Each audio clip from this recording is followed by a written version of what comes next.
Hello friends, good morning all of you and welcome to the global world. आज के session को हम लोग यहाँ पर स्टार्ट करेंगे। आज के सेशन में हम लोग यहाँ पर गणित शिक्षण शास्त्र का एक इम्पॉर्टेंट टॉपिक कंप्लीट करने जा रहे हैं, जिसका नाम है त्रुटि विश्लेषण, और उससे संबंधित जितने भी पहलू होंगे उन सभी को आज के सेशन में हम लोग डिस्कस करेंगे। एरर एनालिसिस को हम लोग यहाँ पर डिस्कस करने वाले हैं। तो जितने भी स्टूडेंट चैनल पर न्यू हैं, चैनल को सब्सक्राइब कर लीजिए ताकि इसी तरीके से वीडियोज़ के नोटिफिकेशन आपको मिलते रहें। और आपको यदि गणित शिक्षण शास्त्र के नोट्स को बाय करना है तो जस्ट ₹99 में आप यहाँ पर कंप्लीट कोर्स को बाय कर सकते हैं। उसके लिए आप हमसे संपर्क कर सकते हैं 8770803840। इस पर संपर्क करके आप सारी डिटेल इससे संबंधित प्राप्त कर सकते हैं। व्हाट्सएप पर आप मैसेज कर सकते हैं, सारी डिटेल आपको यहाँ पर मिल जाएगी। और इसी तरीके से आपका CDP यानी बाल विकास का कोर्स भी अवेलेबल है। यदि आप उसकी टेस्ट सीरीज को ज्वाइन करना चाहते हैं या फिर कंप्लीट बैच ज्वाइन करना चाहते हैं तो आप इसे भी बाय कर सकते हैं। इसी तरीके से EVS का एमपीटेट एंड रीट, यदि आपके दोनों ही एग्जाम है तो आप दोनों ही एग्जाम के कोर्स को यहाँ पर बाय कर सकते हैं। उसके लिए आप सेम व्हाट्सएप नंबर पर संपर्क कर सकते हैं। डिस्क्रिप्शन में सारी डिटेल आपको दी हुई है। लास्ट सैटरडे संडे जो आपकी क्लास हुई थी वो आपकी वेबसाइट पर हुई थी, तो जितने भी स्टूडेंट उस क्लास को मिस कर चुके हैं, दोनों ही क्लासेस आपकी संस्कृत की थी, तो यदि आपने वो सेशन मिस कर दिया है तो आप उस सेशन को जाकर वेबसाइट पर देख सकते हैं। वेबसाइट और टेलीग्राम का लिंक, दोनों का ही लिंक आपको वीडियो के डिस्क्रिप्शन में मिल जाएगा। ओके, सेशन को हम लोग यहाँ पर स्टार्ट करते हैं। आज का सेशन हमारा रहेगा गणित के बारे में हम लोग यहाँ पर डिस्कस करेंगे।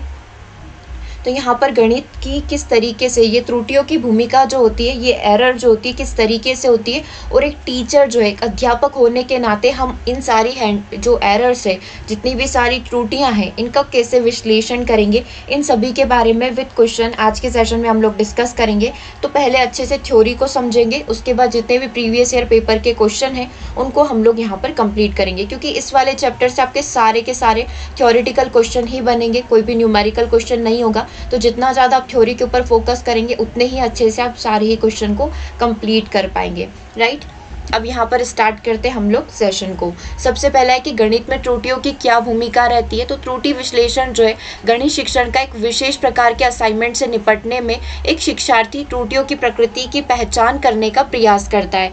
क्या चीज़ें यहाँ पर बताई गई है कि त्रुटि विश्लेषण क्या करता है, गणित शिक्षण के लिए बहुत ही ज़्यादा मायने रखता है, बहुत ही ज़्यादा इंपॉर्टेंट है, क्योंकि हम लोग यहाँ पर बच्चे जिस प्रकार की गलतियाँ करते हैं ना, उन गलतियों की यहाँ पर पहचान कर सकते हैं, ठीक है। इसलिए त्रुटियों का विश्लेषण करना बहुत ही ज़्यादा आवश्यक है, क्योंकि आज के सेशन में आप लोग अलग अलग प्रकार की त्रुटियां पढ़ेंगे तो आपको एक आइडिया लग जाएगा कि किस बच्चे को किस प्रकार की समस्या आ रही है गणित के अंदर, राइट। वो भी हम लोग यहाँ पर डिस्कस करेंगे, त्रुटियों के प्रकार को भी डिस्कस करेंगे। तो त्रुटियां और गलतियां गणित सीखने का एक अभिन्न हिस्सा है। इसके लिए गणित सीखने में गलतियां त्रुटियां करना भी शामिल है। तो जब हम गणित पढ़ा रहे हो ना, तो हम लोग इस चीज़ को कंसीडर करते हुए चले कि बच्चे यहाँ पर जब गणित पढ़ रहे हैं तो गलतियां कर सकते हैं, चाहे वो अपनी लापरवाही की वजह से, केयरलेसनेस की वजह से हो, चाहे वो कॉन्सेप्चुअल एरर हो सकती, कोई भी कॉन्सेप्ट को समझने में दिक्कत हो सकती है, किसी भी बड़ी गणितीय अवधारणा जो होगी उसको, प्रोसीजर को, उसकी प्रक्रिया को कंप्लीट करने में, उसके स्टेप को समझने में बच्चा यहाँ पर गलती कर सकता है। तो इस कंसिडरेशन के साथ ही हमें बच्चे को गणित पढ़ानी होगी। दूसरा पॉइंट है कि छात्र अपनी गलतियों और त्रुटियों से ही सीखते, इसलिए उन्हें गलतियां करने देना चाहिए, साथ के साथ आप उन्हें सुधार भी सकते हैं। अगला पॉइंट है कि गणित की शिक्षा में त्रुटियां जो है एक महत्वपूर्ण भूमिका निभाती है, क्योंकि त्रुटियां उनके द्वारा प्राप्त अंकों के बारे में प्रतिक्रिया प्रदान करती है। वही चीज़ें हैं, सब मिलाकर एक ही लाइन है कि टीचर को यहाँ पर जो है, जब बच्चा गलतियां कर रहा होता है तो टीचर को पता चल जाता है कि बच्चा किस प्रकार की समस्या से ग्रसित है। तो यहाँ पर उनका निदान होकर फाइनली उनका क्या कर दिया जाएगा, उपचार कर दिया जाएगा, यानी कि उनका डायग्नोसिस करते हुए उनका रिमेडियल कर लिया जाएगा, ताकि बच्चा जो इस प्रकार की गलतियों को ना दोहराए, करेक्ट है। अगला पॉइंट है त्रुटियों के वर्गों का विश्लेषण ज्ञान, प्रतिनिधित्व, अनुदेशनात्मक रणनीतियों और उनकी प्रतिक्रियाओं को सूचित करता है कि बच्चा किस तरीके से चीज़ों को सीख रहा है, मतलब उनके लर्निंग प्रोसीजर को यहाँ पर बताता है। आगे है कि जो सीखने का व्यवहारवादी दृष्टिकोण, जो कि पारंपरिक स्कूली शिक्षा के बारे में बहुत कुछ बताता है। अब आपको व्यवहारवादी दृष्टिकोण को देखकर याद आ रहा होगा, बिहेवियरिस्ट अप्रोच को देखकर आपको एक चीज़ याद आ रही होगी। कौन सी चीज़? थॉर्नडाइक की स्टोरी याद आ रही होगी। थॉर्नडाइक का जो एक एक्सपेरिमेंट किया गया था बिल्ली के ऊपर, एरर एंड ट्रायल मेथड, प्रयास व त्रुटि का सिद्धांत, तो आपको वो ध्यान आ रहा होगा कि किस तरीके से वो अपने पिंजरे से बाहर जाने का रास्ता निकालती है, लेकिन उसको निकालने में 10 से 15 बार ट्रायल लेना पड़ता है, तब जाकर उसको फाइनली वो स्विच दिखता है, वो बटन दिखता है, जिसकी मदद से उस बटन को खोलकर वो पिंजरे से बाहर आ जाती है और अपना भोजन ग्रहण कर लेती है। तो यही चीज़ बच्चों के ऊपर भी अप्लाई होती है कि बच्चे जब तक गलतियां नहीं करेंगे तब तक वो फाइनल अपने सॉल्यूशन पर कैसे पहुंचेंगे। तो बच्चों को गलतियां करने दीजिए, जितना ज़्यादा वो चीज़ों को बार बार प्रयास के माध्यम से सीखेंगे, प्रयास व त्रुटि के माध्यम से सीखेंगे, उतने ही लंबे समय तक वो चीज़ें उन्हें लर्न रहेगी, याद रहेगी। ठीक है, तो वही चीज़ें व्यवहारवादी दृष्टिकोण को ही ये चीज़ फॉलो करती है। अगला पॉइंट है सीखने के अवसरों के रूप में त्रुटियों का उपयोग करने का दृष्टिकोण जो है गणित शिक्षण और सीखने के पारंपरिक संचरण दृश्य को दूर करने में मदद कर सकता है। मतलब गणित की पुरानी परंपरा है कि बच्चों को डायरेक्टली चीज़ें सुना दी जाती थी, बच्चे लर्न कर लेते थे। अब यहाँ पर हमने उस दृष्टिकोण को, पारंपरिक दृष्टिकोण को थोड़ा सा चेंज कर दिया है कि बच्चों को जितनी ज़्यादा हम लोग मौका देंगे चीज़ों को सॉल्व करने का, प्रैक्टिकल करने का, उतना ज़्यादा अच्छे तरीके से बच्चा चीज़ों को लर्न करेगा। तो पारंपरिक दृष्टिकोण को यहाँ पर हटाते हुए नई अप्रोच को हमें फॉलो करना है। अगला है छात्र को हर सही प्रयास के लिए सराहना की जानी चाहिए, उसको मोटिवेट, उसकी प्रशंसा यहाँ पर की जानी चाहिए और गलतियों पर बिना आलोचना किए या फिर बच्चा कोई भी त्रुटि कर रहा है, मिस्टेक कर रहा है, तो उस पर हमें आलोचना नहीं करते हुए उसको क्या कर दिया जाना चाहिए, उसको ठीक कर दिया जाना चाहिए, उसको करेक्ट करना चाहिए। और कैसे करेक्ट करेंगे, बच्चा खुद उसे करेक्ट करेगा। हम लोग उसे हिंट दे सकते हैं, थोड़ा सा हम लोग उसे एक आइडिया दे सकते हैं कि प्रॉब्लम बच्चा किस तरीके की यहाँ पर कर रहा है और कैसे उसको सॉल्व किया जा सकता है। करेक्ट है। गणित में त्रुटियां कई प्रकार की हो सकती है। अब त्रुटियां कैसी कैसी हो सकती है, अब वो तथ्यात्मक हो सकती है, कोई एक लॉजिकल वाली हो सकती है, प्रोसीजर बेस्ड हो सकती है। मान लो उसने पहले क्या क्या गिवन है, क्या क्या दिया हुआ है, वो चीज़ें लिखी है, ठीक है, फिर उसने सिद्धांत लिखे, फिर उसने प्रोसीजर को कंप्लीट किया, तो उस स्टेप को करने में एक दो स्टेप बीच में मिस कर चुका है, जिसकी वजह से उसका जो आंसर है वो गलत आ रहा है। यहाँ पर वैचारिक कॉन्सेप्चुअल एरर हो सकती, कई प्रकार की एरर यहाँ पर हो सकती है, जिसको हम लोग डिस्कस करेंगे। उससे पहले हम लोग क्या कंक्लूजन पर पहुंचे, हम लोगों ने फाइनली ये कंक्लूजन निकाला कि त्रुटियां जो होती है गणित सीखने में एक महत्वपूर्ण भूमिका निभाती है। यह कथन सत्य है क्योंकि त्रुटियां उनके द्वारा प्राप्त अंकों के बारे में प्रतिक्रिया प्रदान करती है। तो यही चीज़ यहाँ पर बताई गई कि त्रुटियां क्यों इतनी ज़्यादा इम्पॉर्टेंट है, महत्वपूर्ण है। करेक्ट है। अब पहले प्रश्न की बात करते हैं। पहला प्रश्न आपकी स्क्रीन पर है कि त्रुटियां गणित सीखने के लिए महत्वपूर्ण भूमिका निभाती है, यह कथन क्या है। यह आपके एग्जाम में पूछा हुआ प्रश्न है। अब ये आपके लिए बहुत ही ज़्यादा आसान हो गया होगा इस प्रश्न का आंसर करना। असत्य है क्योंकि त्रुटियां लापरवाही का कारण होती है। क्या गणित सीखने में त्रुटियों का कोई रोल नहीं है। दूसरा स्टेटमेंट है सत्य है क्योंकि त्रुटियां बच्चे की सोच को दर्शाती है। ओके। तीसरा स्टेटमेंट है असत्य है क्योंकि गणित सटीक है, उसमें कोई भी गलती बच्चे से होना नहीं चाहिए। ऑप्शन डी बोल रहा है कि सत्य तो है क्योंकि त्रुटियां उनके द्वारा प्राप्त अंकों के बारे में हमें प्रतिक्रिया प्रदान कर देती है। तो अब क्या आंसर आप लोग यहाँ पर करेंगे कि कौन सा आंसर यहाँ पर करेक्ट हो सकता है कि गणित सीखने में त्रुटियां क्यों इतनी ज़्यादा इंपॉर्टेंट है या क्यों इतनी ज़्यादा यहाँ पर मायने रखती है। और ये जो इमेज देख पा रहे हैं आप लोग वो गणित के भूत की है, राइट, उसको अभी हम लोग डिस्कस करेंगे। तो क्या आंसर आपका यहाँ पर करेक्ट होना चाहिए। आंसर आपका करेक्ट हो जाएगा ऑप्शन नंबर बी, क्योंकि ये बच्चे की सोच को यहाँ पर दर्शाती है कि आखिर बच्चा यहाँ पर गलती क्यों कर रहा है और किस प्रकार की गलती कर रहा है। वो कॉन्सेप्चुअल एरर कर सकता है, वो लिपि की एरर यहाँ पर कर सकता है, वो अपनी लापरवाही से कर सकता है, केयरलेसनेस वाली एरर कर सकता है। ठीक है, आगे हम लोग और इसके बारे में डिस्कस करेंगे। सबसे पहले त्रुटियों के कारण बच्चा त्रुटियां करता क्यों है। तो गणित का अध्ययन करने के लिए शुद्धता का ज्ञान होना अनिवार्य है। ठीक है, शुद्धता के अभाव में बालक गणित का ज्ञान यथार्थ रूप से ग्रहण नहीं कर सकते तथा उनमें गणितीय योग्यताओं का विकास नहीं हो पाता है। गणित शिक्षण में बच्चों में बहुत सी त्रुटियां हो सकती है। त्रुटियां कौन कौन सी हो सकती है। छात्रों का गणित के प्रति नकारात्मक दृष्टिकोण, जैसे कि आपने देखा गणित के भूत को, बच्चों के अंदर बहुत ही बड़ा फियर होता है मैथ्स को लेकर कि वो कभी भी मैथ्स को अच्छे से नहीं समझ पाएंगे। ठीक है, तो वो वाली चीज़ें, उनका जो एक नेगेटिव एक बोल सकते हैं ना दृष्टिकोण है, ये सबसे बड़ा एक रीज़न होता है बच्चों की त्रुटियां करने का। तथा शिक्षण कार्यों के दौरान शीघ्र निर्णय लेने की क्षमता, ये एक बोल सकते हैं कि वो जल्दी से एक बोल सकते हैं ना कि मान लो बच्चों को कोई भी हमने यहाँ पर प्रॉब्लम दी कि आपको जोड़ना है 67 को और 37 को। अब बच्चा जल्दी जल्दी में इसको जोड़कर 97 कर देता है कि 7 को 7 में जोड़ा तो 7 आ जाएगा और 6 + 3 यहाँ पर 9 हो जाएगा। तो इस प्रकार से बच्चा यहाँ पर मिस्टेक को कर सकता है। तो ये एक रीज़न यहाँ पर हो सकता है। और क्या क्या कारण हो सकते हैं? छात्रों में गणित शिक्षण की समस्या का विश्लेषण तथा संश्लेषण करने की जो योग्यता होती है उसकी काफ़ी ज़्यादा कमी होती है। बच्चा यहाँ पर चीज़ों को अच्छे से एनालिसिस नहीं कर पाता है, फिर उनको सिंथेसिस, उनका संश्लेषण भी नहीं कर पाता है, चीज़ों को फिर जोड़ भी नहीं पाता है। तो ये भी एक बड़ी दिक्कत यहाँ पर हो सकती है। और क्या क्या दिक्कतें यहाँ पर हो सकती है? तो भिन्न भिन्न गणितीय तथ्यों में समानता तथा अंतर का प्रयोग गलत तरीके से करना। देखिए, वो चीज़ों को नहीं समझ पाता है कि कहाँ पर उसको सेम कॉन्सेप्ट को अप्लाई करना है और कहाँ पर अलग अलग प्रकार के कॉन्सेप्ट को अप्लाई करना है। ठीक है, ये सबसे बड़ा दिक्कत बच्चे में रहता है। और क्या क्या दिक्कत हो सकती है? भाग देने में तथा गुणा करने में हासिल का गलत प्रयोग करके सही आंसर न कर पाना।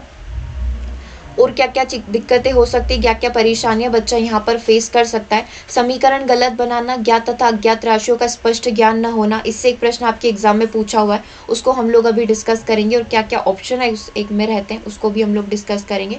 गणित में गणना कार्य करते समय अधिक काटपीट तथा अशुद्ध लेखन करना, ये भी एक सबसे बड़ा रीजन हो सकता है गणितीय समस्या का, गणितीय त्रुटि का। और गणित के प्रति जागरूकता का अभाव होना।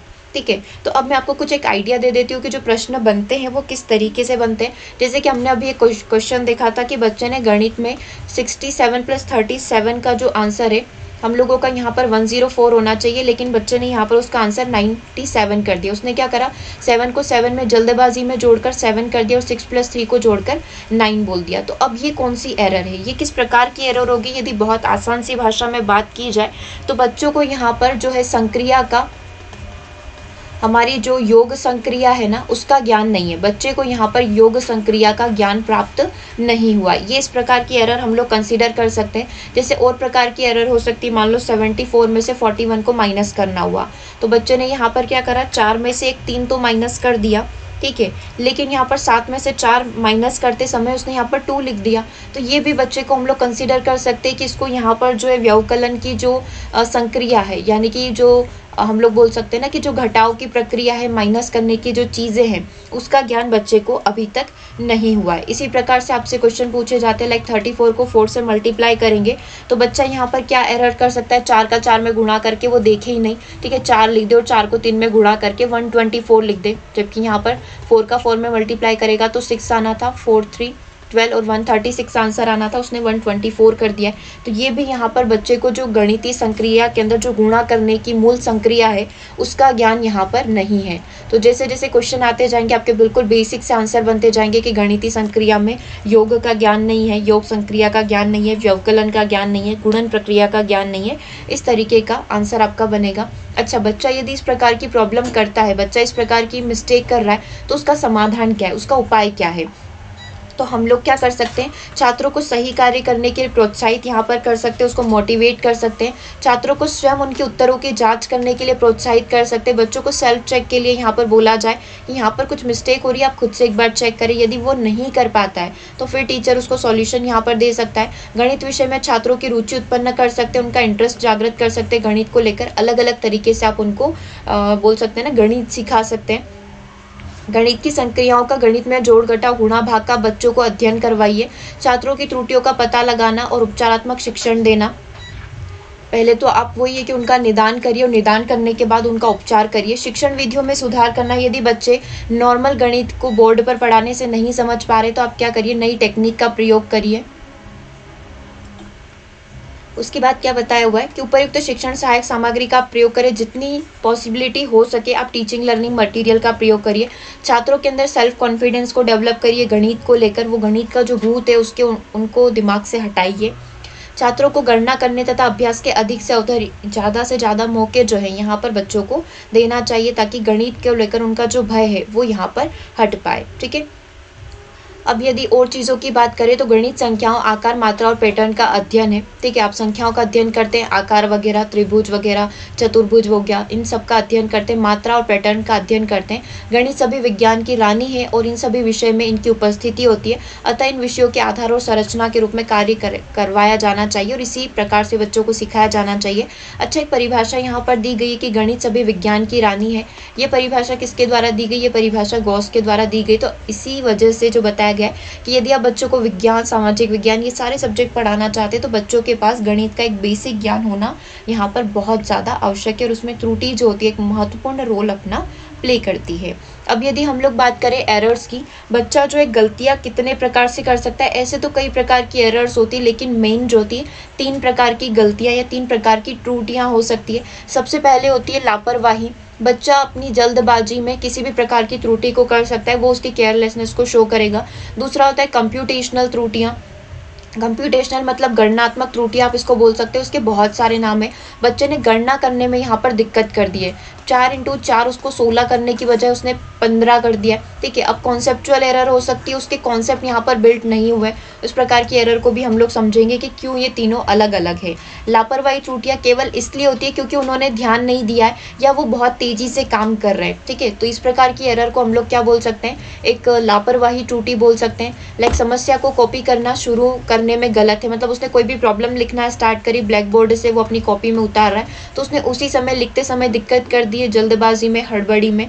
गलत नंबर उसने लिख दिया, 6 लिखना था उसने यहाँ पर उसको 3 लिख दिया है, 3 लिखना था उसने 9 लिख दिया है, ठीक है। 11 लिखना था उसने इसको 1 लिख दिया है। तो इस प्रकार से बहुत सारी मिस्टेक बच्चे से जल्दबाजी में हो सकती है। नकारात्मक संकेत छोड़ना, टीचर ने उसको 2 + 5 7 लिखवाया था, उसने 2 - 5 कर दिया और इस बराबर को उसने माइनस बनाकर यहाँ पर 7 लिख दिया। इस प्रकार की दिक्कत हो सकती है। मेला लिखावट यानी कि बच्चा बहुत ही ज़्यादा एक बोल सकते हैं ना काटा पीटी करता है या बहुत गलत तरीके से लिखता है, उसकी जो लिखावट है वो ज़्यादा शुद्ध नहीं है।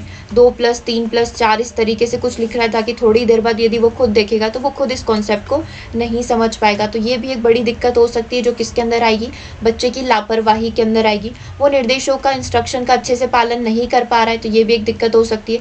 कैलकुलेटर का भी प्रयोग कर रहा है लेकिन उसके अंदर भी उसकी गलत टाइपिंग हो रही है, तो ये किसको दर्शाएगा, की लापरवाही को दर्शाएगा, ठीक है। अब कंप्यूटेशनल त्रुटि की बात करें तो ये सेकेंड टाइप होता है। इसका मतलब है कि कहीं ना कहीं वे गलत तरीके से जोड़े गए, घटाए गए, गुणा किए गए या विभाजित किए गए प्रक्रिया में, मतलब उनने उस कैलकुलेशन को करने में दिक्कत कर दी। जैसे कि अभी हमने डिस्कस किया था कि 34 का 4 में गुणा करा तो उसने उसका इसमें गुणा ही नहीं करा और 4 का 3 में गुणा करके उसने 124 यहाँ पर आंसर कर दिया। तो उनका कॉन्सेप्ट यहाँ पर अच्छे से बिल्ट नहीं हुआ है। उन्होंने ये नहीं समझा, उन्होंने ये तो समझ लिया था कि 3 का 4 में गुणा करते तो 12 आएगा, इस संख्या का इस संख्या में गुणा करना है। लेकिन जब 2 संख्या का एक संख्या से गुणा करने को बोला गया तो उन्होंने केवल इसी चीज को समझा कि एक संख्या का एक संख्या से गुणा हो सकता है और बाद वाली संख्या को उन्होंने एज इट इज लिख दिया। या फिर ये प्रॉब्लम एक तरीके से और कंसीडर करी जा सकती है कि 4 का 4 में गुणा करके 16 लिख दिया और 3 को एज इट इज लिख दिया। बच्चा इस तरीके की भी गलती करता है जब वो पहली बार गुणा संख्या जो है इसको सीख रहा होता है। तो ये सारी की सारी किसको दर्शा रहा है, कंप्यूटेशनल एरर को यहाँ पर दर्शा रहा है। मल्टी स्टेप समस्या में एक कंप्यूटेशनल गलती करने का मतलब है कि उनका बाकी काम गलत ही होगा और अंतिम समाधान गलत ही होगा। अब मल्टी स्टेप मतलब कि आपको यहाँ पर क्या करना था, 34 को 4 से जोड़ना था, उसके बाद 5 × 16 करना था, फिर 5 में आपको जो है प्लस करना था 20 से। अगर आपने ये स्टेप फॉलो करी और इसके बाद जो फाइनल रिजल्ट आएगा उसका किसी और में मल्टीप्लाई करना था, या ऐसी कुछ मल्टी स्टेप चल रहा था, तो अगर आपने यहीं पर चीज़ें गलत कर दी तो डेफिनेट सी बात है कि आपका जो फाइनल रिजल्ट आएगा ना वो गलत ही आएगा। तो यहाँ पर कंप्यूटेशनल त्रुटियों को सुधारने की सबसे पहले और सबसे बड़ी आवश्यकता होती है कि बच्चा इस प्रकार की कंप्यूटेशनल एरर को नहीं करे। फिर हम लोग बात करते हैं कॉन्सेप्चुअल एरर की, वैचारिक त्रुटियों की। अब यहाँ पर वैचारिक त्रुटियाँ क्या हो सकती है, ये वो त्रुटियाँ होती है जो बच्चे में अंतर्निहित अवधारणाओं को गलत समझा या गलत तर्क का बच्चे ने यहाँ पर इस्तेमाल कर लिया है। पहली नज़र में पहचानने के लिए यह सबसे कठिन प्रकार की त्रुटि होती है क्योंकि एकदम से समझ में नहीं आती है। छात्रों को पहचानने के लिए सबसे कठिन प्रकार की त्रुटि है, लेकिन इसे पकड़ना और सही करना बहुत ही ज़्यादा इंपॉर्टेंट होता है। तो इस प्रकार की जो त्रुटि होती है वो वैचारिक त्रुटि के अंदर यहाँ पर कंसीडर करी जाती है, ठीक है। मेजर तो ये 3 प्रकार की ही एरर होती है और फिर इसी के सब टाइप में आ जाती है कि आप वैचारिक त्रुटियां कर रहे हैं तो किस प्रकार की वैचारिक त्रुटियां कर रहे हैं उस प्रकार से होता है। तो आज हमने मेजर यहाँ पर 3 प्रकार की त्रुटियों को पढ़ा है। सबसे पहले लापरवाही की वजह से, केयरलेसनेस की वजह से। दूसरा, गणना करने में ही दिक्कत हो रही है, हम लोग गणना इस प्रकार से कर रहे हैं कि आगे पीछे हो रही है हमारी चीज़ें, राइट। तो ये जोड़ घटा गुणा भाग में होती है। वैचारिक त्रुटियाँ, आपका कोई भी कॉन्सेप्ट यहाँ पर बिल्ट नहीं हुआ है।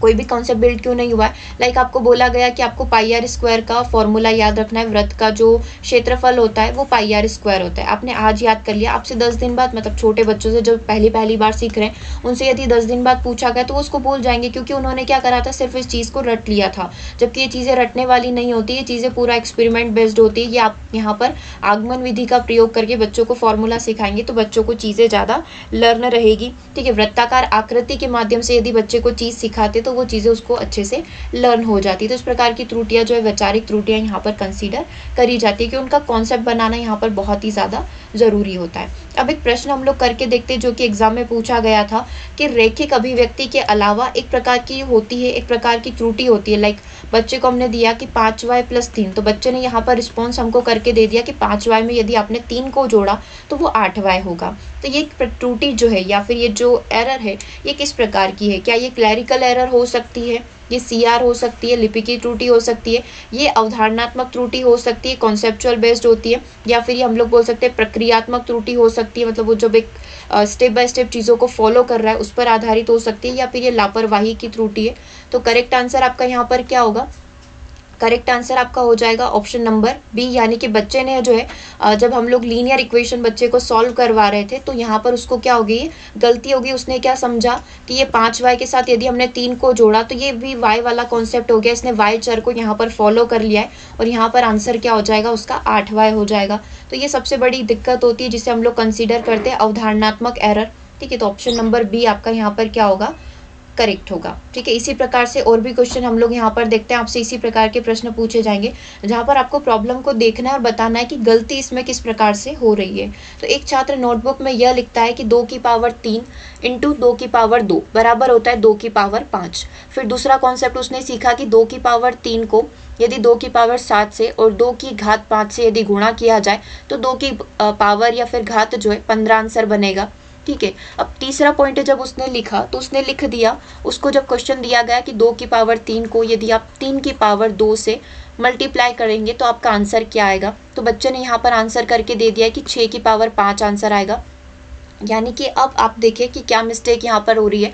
बच्चे ने कॉन्सेप्ट को सीखा होगा, टीचर ने जब एक कॉन्सेप्ट पढ़ाया होगा कि आधार समान होने पर घातों को जोड़ दिया जाता है। क्या टीचर ने बोला होगा जब ये कॉन्सेप्ट पढ़ाया होगा कि जब आधार समान रहते हैं ना तो घातों को क्या कर दिया जाता है, जो भी उसकी पावर होगी उसको हम लोग क्या कर देंगे, जोड़ देंगे, उनका योग कर देंगे। तो ये पहला और दूसरा कॉन्सेप्ट तो बिल्कुल सेम चला क्योंकि यहाँ पर आधार समान थे, बेस बिल्कुल सेम था। तो 3 और 7 10 और 5 15 और 3 और 2 5 बच्चे ने यहाँ पर कर दिया। लेकिन तीसरे कॉन्सेप्ट में बच्चे ने क्या कर दिया, बच्चे को लगा कि यहाँ पर भी सेम कॉन्सेप्ट फॉलो होगा तो 2 की पावर 3 और 3 की पावर 2 कभी भी जोड़ नहीं सकते थे क्योंकि यहाँ पर आधार जो है बिल्कुल ही अलग है। ठीक है, तो लेकिन बच्चे ने यहाँ पर इन दोनों को क्या कर दिया, जोड़ दिया और यहाँ पर क्या कर दिया, 5 कर दिया। 2 और 3 का गुणा करके 3 और 2 को क्या कर दिया है, 5 कर दिया है। तो अब यहाँ पर बच्चे ने क्या गलती करी है, क्या बच्चे को कौन सा नॉलेज नहीं है, समान आधार वाली संख्या का गुणन का नॉलेज नहीं है, अलग अलग आधार वाली घाती संख्या का जो गुणन होता है उसका नॉलेज नहीं है, बच्चे को घातांकों का योग नहीं पता है, बच्चे को घातांकों का योग व गुणन का आइडिया नहीं है। तो अब हमें इतना तो पता चल गया कि बच्चा यहाँ तक बिल्कुल सही आया, बच्चे ने सेकंड कॉन्सेप्ट को भी यहाँ तक फॉलो कर लिया। बस बच्चे ने क्या चीज़ नहीं समझी कि जब आधार अलग अलग होते हैं ना तो यहाँ पर जो चीज़ें हैं, जो गुणन की प्रक्रिया है वो बिल्कुल अलग हो जाएगी। तो ऐसी स्थिति में बच्चा क्या गलती कर रहा है, बच्चा यहाँ पर क्या कर रहा है, अलग अलग आधार वाली घाती संख्याओं का गुणन करने में बच्चा दिक्कत कर रहा है। तो करेक्ट आंसर आपका क्या हो जाएगा, ऑप्शन नंबर बी हो जाएगा। ठीक है, तो इसी तरीके से और भी प्रश्न आपसे पूछे जाते हैं। आपसे ये पूछा गया है, अच्छा जितने मैथ्स के आपके चैप्टर होते हैं ना, लाइक आपके मैथ्स में जब आप मैथ्स का प्रॉब्लम सॉल्व करते हैं तो मान लो 15 चैप्टर है, तो 15 चैप्टर में आप एक एक नियम को पढ़ते हैं, चक्रवर्ती ब्याज को पढ़ते हैं, लाभ हानि को पढ़ते हैं। तो यहाँ पर क्वेश्चन आपसे बहुत आसान ऐसे बनते हैं जैसे कि ये क्वेश्चन आपको दिया हुआ है, जैसा क्वेश्चन रहेगा वैसा ही उसका आंसर रहेगा। जैसे कि आपको यहाँ पर दिया हुआ है, एक और क्वेश्चन हम लोग कंप्लीट कर रहे हैं कि आम का क्रय मूल्य जो है 8 आम का क्रय मूल्य 8 रुपए है। ठीक है, प्रश्न में क्या दिया हुआ है कि 8 आम का क्रय मूल्य 8 रुपए, तो बताइए 2 आम का क्रय मूल्य कितना होगा। अब यहाँ पर बच्चे ने जब इसको सॉल्व किया ना तो बच्चे ने यहाँ पर क्या कर दिया, 8 का 8 में गुणा करके 2 से इसको भाग करके इसका 32 आंसर कर दिया। अब बच्चे ने यहाँ पर किस प्रकार की दिक्कत करी है, बच्चे को यहाँ पर योग संक्रिया का ज्ञान नहीं था, क्या यहाँ पर योग करने की आवश्यकता थी।